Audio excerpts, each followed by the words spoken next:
खून ड्रामे में अहसन खान और सना जावेद की एक्टिंग देखकर बड़े बड़े फनकारों ने भी इनकी तारीफ कर दी कि इन दोनों ने खून ड्रामे में कमाल की एक्टिंग की है। जबकि बड़े एक्टर कम ही ऐसा करते हैं कि वो किसी की तारीफ करें। उनका कहना है कि इस ड्रामे में इन दोनों की आउट क्लास परफॉर्मेंस है और खून ड्रामे के सेट पर इन दोनों के बीच हंसी मजाक करते हुए देखा गया है। अहसन खान जिस भी ड्रामे के सेट पर मौजूद होता है, सेट वाले बोर नहीं होते। अहसन खान एक बहुत मजाया इंसान है। वो सेट पर शुगर मेला लगाए रखता है। सेट पर बाकी लोग इसके शुगर मेले को खूब एंजॉय करते हैं।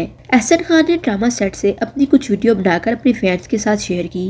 वीडियो बनाने का मकसद ये था कि फैंस भी देखें कि सेट पर क्या होता है, किस तरह एक्टर इतनी मेहनत करके ड्रामे को शूट करते हैं। सिद्रा न्याजी जो अपने सीन का वेट कर रही थी, वो नीचे जमीन पर बैठी हुई थी। जब उसने अहसन खान को देखा वो वीडियो बना रहा है, उसने कहा तुम ये क्या कर रहे हो। अहसन खान ने इससे कहा मैं अपने फैंस को बताना चाहता हूँ हम कितनी मेहनत से काम करते हैं। वीडियो अच्छी लगे चैनल को लाइक शेयर और सब्सक्राइब जरूर करें और बेल आइकॉन को जरूर प्रेस करें ताकि मेरी हर आने वाली वीडियो आप तक पहुँच सके। मिलते हैं एक और नई वीडियो के साथ, तब तक के लिए गुड बाय।